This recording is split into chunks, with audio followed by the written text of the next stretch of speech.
ಸಿದ್ದರಾಮಯ್ಯ ಅವರಿಗೆ ಮೊದಲ ದಿನದಲ್ಲೂ ಈ ಒಂದು ದೂರು ದಾಖಲಿಸುವಂಥ ಸಂದರ್ಭ ತಾವೇಳಂಥದ್ದು ಅಧಿವೇಶನಗಳ ವಾಪಸ್ ಕೊಡಿ, ರಾಜೀನಾಮೆ ಕೊಟ್ಟು ತನಿಖೆ ಎದುರಿಸಿ ಅಂತೇಳಿ. ಅದಕ್ಕೆ ಈಗಲೂ ಬದ್ಧರಾಗಿದ್ದಾರೆ. ಯಾಕಂದರೆ ಸಿದ್ದರಾಮಯ್ಯ ಅವ್ರ ರಾಜೀನಾಮೆ ಅವಶ್ಯಕತೆ ಯಾಕಿದೆ, ನಾನು ಯಾಕೆ ತಪ್ಪು ಮಾಡಿದ್ದೀನಿ ಅಂತ. ಸರ್, ಇಲ್ಲಿ ನಾನು ಹೇಳೋಕ್ಕಿಂತ ಮುಖ್ಯವಾಗಿ ಈ ಹಿಂದೆ ಅವರೇ ಮಾತಾಡಿದ ಮಾತುಗಳನ್ನ ಅವ್ರು ನೆನಪು ಮಾಡ್ಕೋಬೇಕು.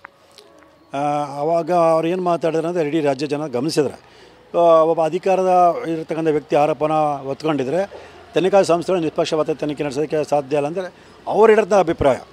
ಆ ಅಭಿಪ್ರಾಯನ ಅವರೇ ನೆನ್ಪು ಮಾಡಿಕೊಂಡು ಅವರೇ ರಾಜೀನಾಮೆ ಕೊಡಬೇಕು. ಈಗ ಯಾವುದೋ ತಪ್ಪು ಮಾಡಿಲ್ಲ ಅಂದರೆ ತನಿಖೆ ಒಳಪಡೋಕ್ಕೆ ಇವ್ರಿಗೆ ಯಾಕೆ ಕಷ್ಟ? ಸೊ ಅವರೇ ಒಪ್ಕೊಂಡ್ರ ಪ್ರಕಾರ ಅಧಿಕಾರದಲ್ಲಿದ್ದಾಗ ಪ್ರಭಾವ ಖಂಡಿತವಾಗಲೂ ಪ್ರತ್ಯಕ್ಷವಾಗಲಿ ಅಥವಾ ಪರೋಕ್ಷವಾಗಲಿ ಬೀರುತ್ತೆ.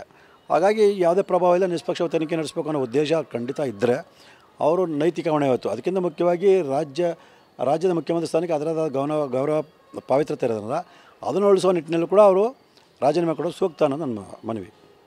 ಸ್ನೇಹಮಯಿ ಕೃಷ್ಣ ಅವರ ಹೋರಾಟ ಈ ಪ್ರಕರಣದಲ್ಲಿ ಎಲ್ಲಿಯವರೆಗೆ? ಖಂಡಿತವಾಗ್ಲೂ ಸರ್, ಕೊನೆಯವರೆಗೂ ನಮ್ಮ ಉದ್ದೇಶ ಈ ಸಿದ್ದರಾಮಯ್ಯ ಅವ್ರ ಕುಟುಂಬ ಜೈಲಿಗೆ ಕಳಿಸೋದು ಅಷ್ಟೇ ಅಲ್ಲ.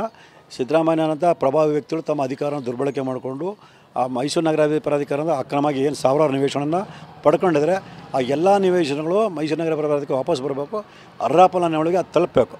ಅಲ್ಲಿವರೆಗೂ ಕೂಡ ನಿರಂತರವಾಗಿ ಸ್ನೇಹಮಯಿ ಕೃಷ್ಣ ಹೋರಾಟ ಮಾಡ್ತಾರೆ.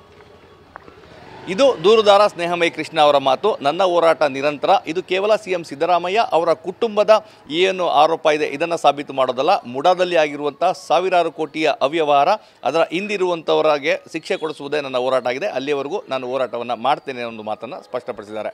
ಕ್ಯಾಮ್ರಾ ಪರ್ಸನ್ ಪ್ರಮೋದ್ ಜೊತೆ ರಾಮ್, TV9 ಮೈಸೂರು.